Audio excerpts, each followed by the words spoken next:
আমাদের এই জেনারেশনটাই শেষ জেনারেশন যারা নাকি মায়ের হাতে পিঠে খাচ্ছে। এর পরের জেনারেশন মানে আমাদের সন্তানরা তো কোনোদিনও মায়ের হাতে পিঠে খাবেই না। তার কারণটা হচ্ছে তাদের মারা নাকি পিঠে বানাতেই পারবে না। এইসব অদ্ভুত অদ্ভুত পোস্টগুলো দেখলে না আমার খুব হাসি পায়। আমি মোটামুটি সব ধরনের রান্নাও পারি আর সব ধরনের কাজকর্মও কিন্তু করতে পারি। আমার মা কিন্তু হাতে ধরে কিছু আমাকে শেখায়নি, নিজের চেষ্টাই শিখেছিলাম। এই 1 মাস যাবত যা ঠান্ডা পড়েছিল, স্কিন কেয়ার তো অনেক দূরের কথা বলতে পারো। আমার যেহেতু প্রতিদিন স্নান করার অভ্যেস আছে, তাই প্রতিদিন স্নানটা করেছি। আর যাকে যাকে বলেছি সবাই অবাক হয়েছে যে প্রতিদিন কি করে স্নান করছিলিস তুই এই ঠান্ডায়। হ্যাঁ, আমারও কষ্ট হচ্ছিল এবছরে ঠান্ডাতে স্নান করতে, কিন্তু আমার সাথে একটা বিশাল মজার কাণ্ড ঘটেছিল। একদিন খুব ঠান্ডা পড়েছিল এবছরই, তো সেই আমি ভেবেছিলাম স্নান করব না, কিন্তু কেমন একটা যেন লাগছিল, আরো বেশি ঠান্ডা লাগছিল। তো আমি বিকালে উঠে আবার স্নান করলাম, তারপর দেখলাম সবকিছু ঠিক হয়ে গেল। তোমরা অনেকে জিজ্ঞেস করেছিলে যে দিদি তুমি যে ফেসের রেজারটা ইউজ করো এটা কবার ইউজ করো। দেখো, প্রথম কথা আমাকে ফেসে খুব একটা রেজার ইউজ করতে হয় না, যেহেতু মাসে একবার ইউজ করি, মানে মাসে একবারই কিন্তু ফেসের যে ছোট ছোট লোমগুলো আছে সেগুলোকে ক্লিন করি। খুব একটা আমার হেয়ার নেই, মানে ফেসের মধ্যে মানে লোম নেই খুব একটা, তাই খুব একটা করতে হয় না। আমার পুরো মাসে একবার করলেই হয়ে যায়। আর যদি বলো রেজারটা কবার ইউজ করি, তাহলে বলবো যেহেতু আমার মাসে একবার করে করি, তাহলে ওই 3 মাস পর পর আমি রেজারটা চেঞ্জ করে দিই। মানে ওই 3 থেকে 4 বার ইউজ করার পর এটাকে আর রিপিট করি না, আর করা উচিতও না। না গো, এটা ইউজ করলে তোমার স্কিনে কোনো রকম কোনো কিছু প্রবলেম হবে না। হ্যাঁ, যদি তোমার পিম্পলের সমস্যা আছে তাহলে বলবো যে না করাই ভালো, যেহেতু আমার পিম্পল কোনো দিনই বেরোয়নি ছোটোর থেকে, তো সেই কারণে এই সমস্যাগুলো আমাকে পড়তে হয়নি। তো এই যে ফেস ক্লিন, আসলে যখন ফেসটাকে ভালো করে ক্লিন করি না, একটা আলাদা রকম গ্লো আসে। স্কিন কেয়ার করে একদম স্নান টান করে চলে এসেছি রান্নাঘরে। আজকে হচ্ছে পিঠে বানানোর দিন, আজকে অনেক রকম পিঠে বানানোর কথা আছে। তার আগে সকালে রান্নাটা কমপ্লিট করি, প্রীতম তো কাজে যাবে, সেই কারণে আজকে বানাবো হচ্ছে বাঁধাকপি। আর আজকে বাঁধাকপির দাম আকাশ ছোঁয়া, মানে যা সবজির দাম থাকে তা মনে হয় 3 দিনে ডবল দাম থাকে। আর আজকেই প্রীতম গেছিলো সবজি বাজার করতে, ফুলকপি 40-50 টাকা দিয়ে কিনে নিয়ে এসছে। বাঁধাকপিটা আর জিজ্ঞেস করিনি, আমি জানি অনেক দাম দিয়ে সবজিগুলোকে কিনে নিয়ে এসছে। তবে একটা কথা ঠিক যে আমি গোটা শীতের মধ্যে না একদিনও নিরামিষ বাঁধাকপির তরকারি বানাইনি, তবে আজকে বানানোর খুব ইচ্ছা করছিল, তাই ভাবলাম বানিয়েই নিই। আর বাঁধাকপিটা বেশ ভালোও ছিল। দেখো, পৌষ সংক্রান্তির দিন এক ঘরে এক এক রকম নিয়ম থাকে, আমাদের নিয়মের সাথে তোমাদের নিয়ম না মিলতেই পারে, তবে একটা জিনিস খুব কমন থাকে, এই দিনে যে যেরকম ভাবে বাড়ি পিঠে বানায়। এখন তো গ্যাসে হয়, আগে কিন্তু উনুনে হতো। আমার মনে আছে মা উনুনে পিঠে বানাতো, আর আমি পাশে বসে বসে গরম গরম খেতাম। আমি পিঠে খেতে খুব ভালোবাসি। তখন তো এত রকম হরেক রকমের পিঠে ছিল না, তখন সেদ্ধ পিঠেটা বেশি হতো। আর খুব ভালো পিঠে বলতে চিনতাম হচ্ছে পাটিসাপটা আর দুধ পিঠে। আর সব থেকে মজার ব্যাপার কি জানো তো, যখন মা পিঠে বানাতো তখন ঠিক টুক করে গিয়ে পাশে বসে যেতাম মায়ের সাথে ওই পিঠে গড়বো বলে। পারতাম না, তবে ওই মায়ের সাথে দেখে দেখে কিন্তু ওই একটু আধটু করে করা শিখেছি। একটাও ঠিকঠাক হতো না। তার মধ্যে আমার মায়ের স্পেশাল একটা পিঠে বানাতো, সেদ্ধ পিঠের মধ্যে নারকোল আর গুড় দিয়ে তো একটা পিঠে বানানো হতো, চাচি দিয়ে বানানো হতো।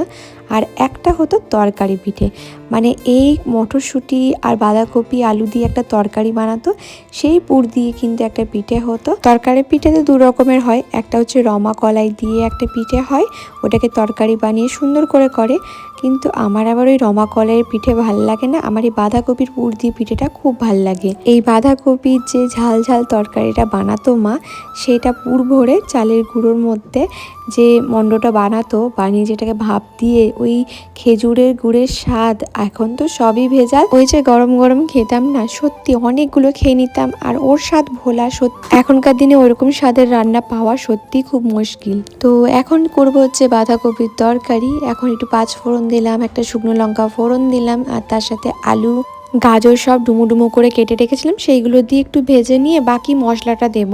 যেহেতু পুরোটাই নিরামিষ রান্না করব, তো শুধু ওই আদা আর জিরে বাটা দিয়ে রান্নাটা হবে।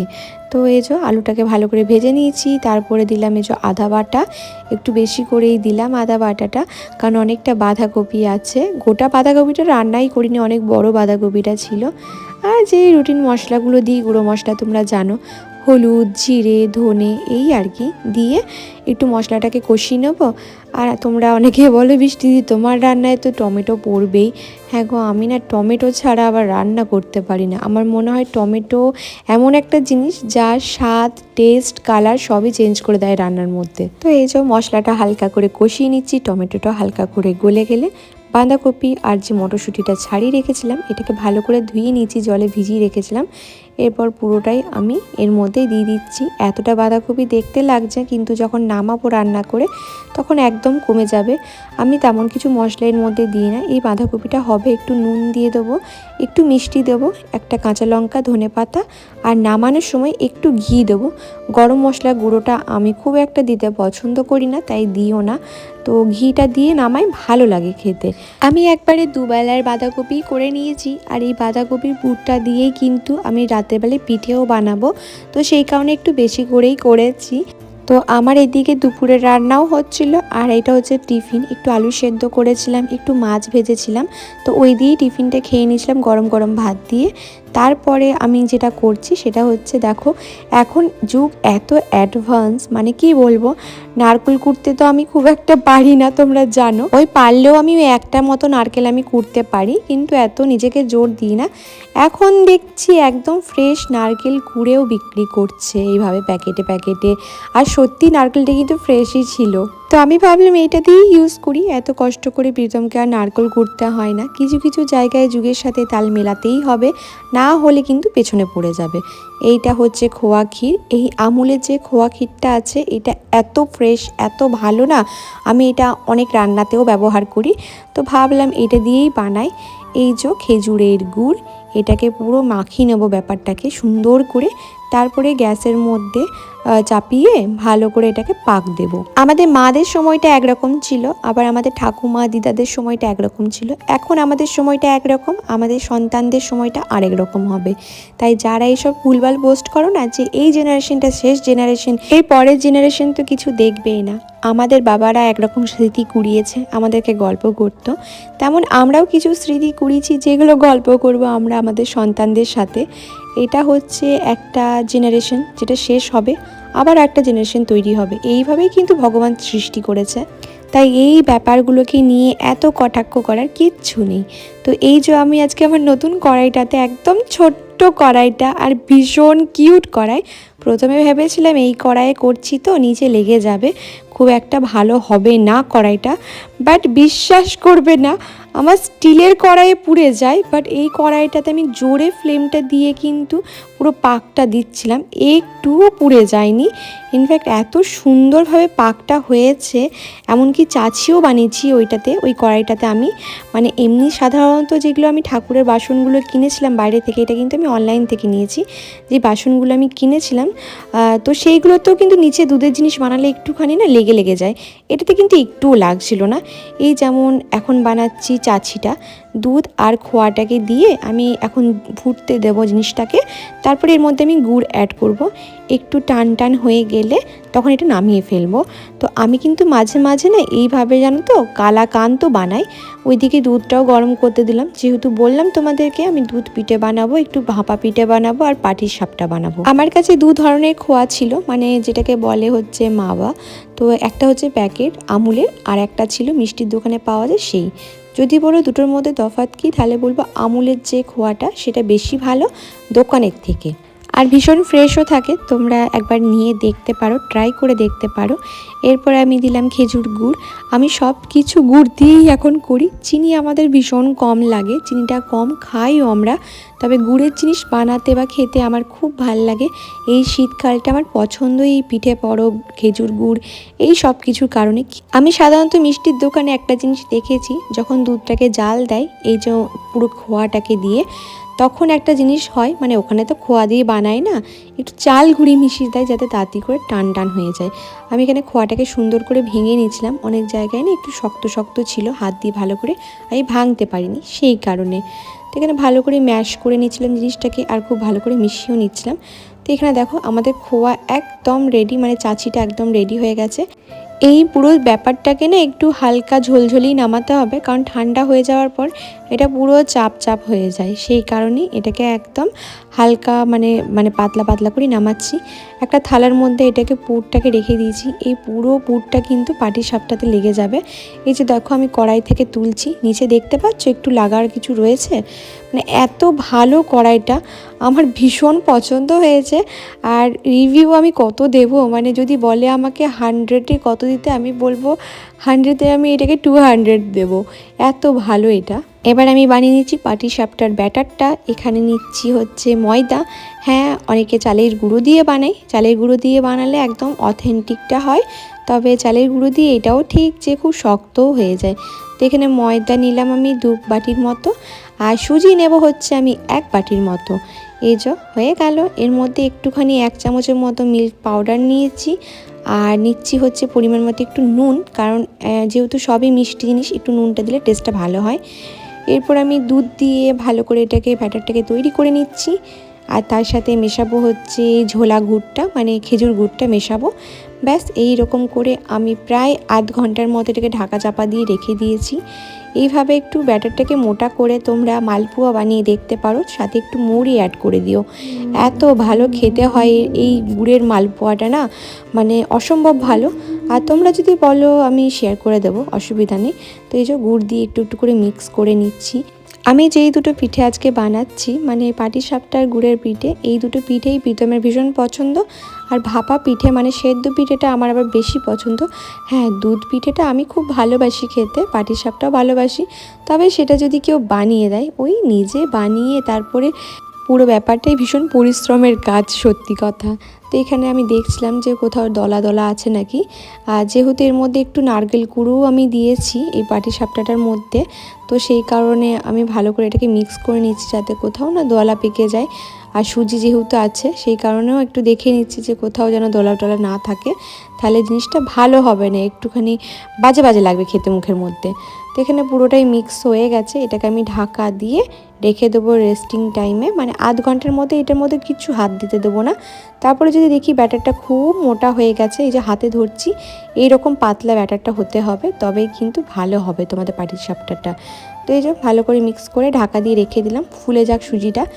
এখন আমি এখানে বানাবো হচ্ছে দুধ পিঠে। তো সেই জন্য দেখো এখানে জল বসিয়েছি, চালের গুঁড়োটাকে ভালো করে মাখতে হবে, সেই কারণে জলের মধ্যে একটু নুন দিয়ে দিলাম। আচ্ছা, তোমাদেরকে এখানে একটা কথা বলি, অনেকেই বলে পিঠে ভীষণ শক্ত হয়ে যায়, তো এখানে আমি চালের গুঁড়োটা দিলাম, দেখতেই পাচ্ছ। তার সাথে সামান্য পরিমাণে এখানে সুজি অ্যাড করতে পারো, সুজি দিলে কিন্তু কখনোই তোমাদের দুধ পিঠে একদমই মোটা হবে, মানে ওই শক্ত হয়ে যাবে না। এই যে ভালো করে মেখে নিচ্ছি। এবার প্রচণ্ড গরম, এই গরম অবস্থায় কিন্তু এটাকে সুন্দর করে মাখতে হবে, তাহলে মাখাটা বেশ স্মুথ হবে। আর দেখবে যদি হাতে চিটে যায়, আর হ্যাঁ একটা কাজ করবে, যখন এই যে মাখবে না এই চালের গুঁড়োটাকে, তখন পারলে একটু ঘি দিয়ে দেবে এর মধ্যে, মানে তোমাদের পিঠে কখনোই শক্ত হবে না, ভীষণ সুন্দর হয় খেতে, আর খুব ভালো কিন্তু টেস্টও হয় ঘি দিলে।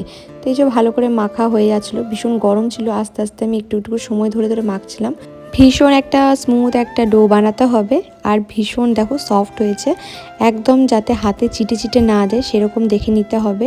প্রীতম আসলে ছোটোর থেকে কখনো পুর ভরা দুধ পিঠে খায়নি, আমি প্রথম ওকে খাইয়েছিলাম, তো ও তারপর থেকে আমাকে একটা কথাই বলে যে বৃষ্টি, ওই পুর ভরে যেই দুধ পিঠেটা তুই বানাস ওটাই কিন্তু বানাবি, ওটা খেতে বেশি ভাল লাগে। তো ওর যেহেতু বলেছে সেটাই আমাকে বানাতে হবে।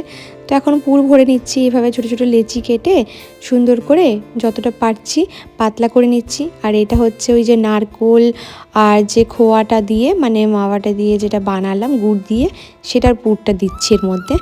এটা হচ্ছে সব থেকে সহজ বলবো, মানে এরকম করে পুরটা ভরে জাস্ট এভাবে লই কেটে নাও, মানে লেচি করে নাও সুন্দর করে, ভালো লাগে দেখতে, মানে করবার সময়ও ভালো লাগে, আর খুব একটা মোটাও হয় না, মানে এই যে কোটিংটা হয় একদম পাতলা হয় চালের গুঁড়োর কোটিংটা।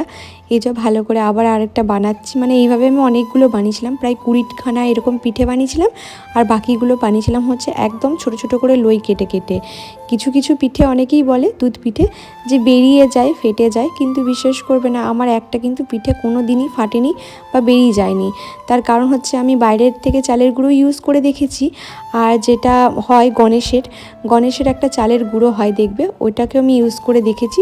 তো সেই কারণে আমার কখনোই দেখিনি লই ফেটে গেছে বা কিছু হয়েছে। এবার দেখো দুধ পিঠেতে দেবো বলে এরকম ছোট ছোট করে লেচিও কেটে নিচ্ছি। দুধ পিঠে কিন্তু এরকম ছোট ছোট পিঠে দিয়েই ভালো লাগে, কিন্তু যে প্রীতম বলল আমাকে ওই গুড়ের পুর ভরা খাবে, তো সেই কারণে ওর জন্য কিছু করে দিয়েছি।